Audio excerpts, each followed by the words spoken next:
एक दिन राधिका और उसकी सास को घर पर अकेले रहना पड़ गया था।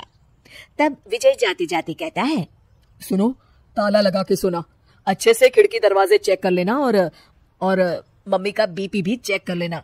हाँ जी, कोई दिक्कत नहीं है। अब आप आराम से जाइए शादी में, मैं मम्मी जी का पूरा ख्याल रखूंगी। और अपना ख्याल भी रखना। हाँ जी, अपना भी रखूंगी। अब जाइए ना आप। थोड़ी देर बाद गांव में जीप पर लगे एक स्पीकर से अनाउंसमेंट होती है। जीप वाला आदमी कहता है, सुनिए, गांव में चोरी होने की वारदातें काफी बढ़ गई है, इसलिए सावधानी बरतें, अपनी खिड़की दरवाजे सही से बंद कर लें। अरे राधिका, सुना तुमने? मुझे तो बड़ी घबराहट हो रही है। नहीं मम्मी जी, आप घबराइए मत, मैं हूं ना। मैंने सारे खिड़की दरवाजे बंद कर दिए हैं, और कुछ भी होता है तो पुलिस का नंबर तो है ही मेरे पास। अच्छा, मेरी तो सांसें तेज चल रही है बेटा।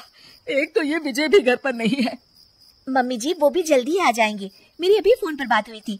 आप बस रिलैक्स रहिए। उधर दूसरी तरफ दो चोर रात में गांव में चोरी करने का प्लान बनाते हैं। दोनों सास बहू अकेली है उस घर में। अच्छे से पता लगाया नो?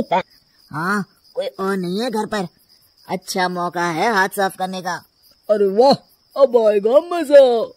देर रात को जब सब कुछ सुनसान होता है, दोनों चोर गांव की तरफ निकल जाते हैं। अरे कौन सा घर है? वो कोने वाला, तुम बस मेरा पीछा करो। ठीक है। दोनों दबे पांव बचते बचाते राधिका के घर के बाहर तक पहुंच जाते हैं। ये सास बहू बड़ी चालाक है, कितना कस के सब बंद किया हुआ है, एक भी खिड़की नहीं खुल रही। चोर खिड़की खोल ही रहा होता है कि तभी बिजली जोर से कड़कती है और चोर डर जाता है। राधिका की सास भी चौंक कर उठ जाती है। राधिका भी उठ जाती है। क्या हुआ माँ जी? घबराइए मत, मैं आपके पास ही हूँ। तुमने कुछ आवाजें सुनी? माँ जी, बस बिजली कड़की है, आप बेवजह परेशान हो रही हैं। मैं आपके लिए पानी लेकर आती हूँ। ठीक है बेटा। राधिका जैसे ही पानी लेने के लिए उठती है, उसे खिड़की से चोर की परछाई दिखती है। ये देखते राधिका थोड़ा घबरा जाती है। वो अपनी सास को इशारा करती है। उसकी सास भी चोर को देखकर डर जाती है।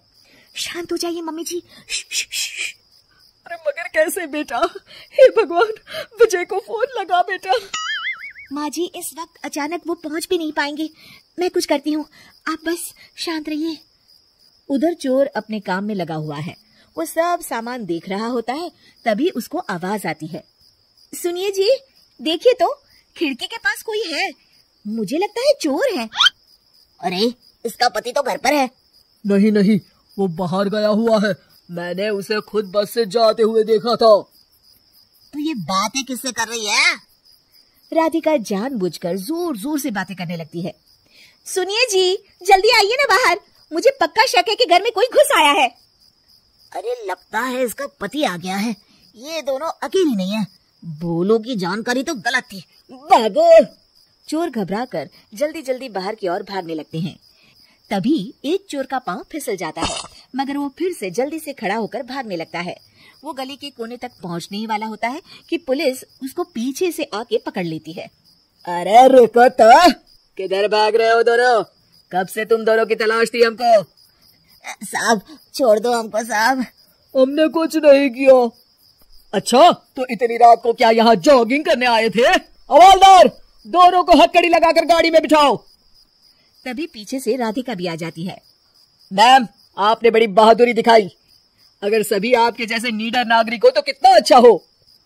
सर, आपको मेरी सासू माँ ने फोन किया था, उनका ही आइडिया था ये।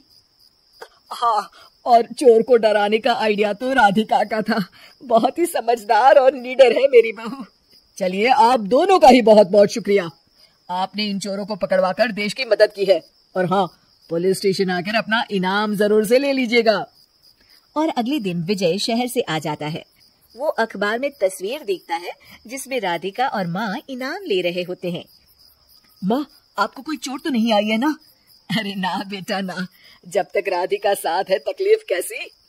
राधिका, तुम ठीक तो हो ना? I am so proud of you Radhika, तुम बहुत ही समझदार हो।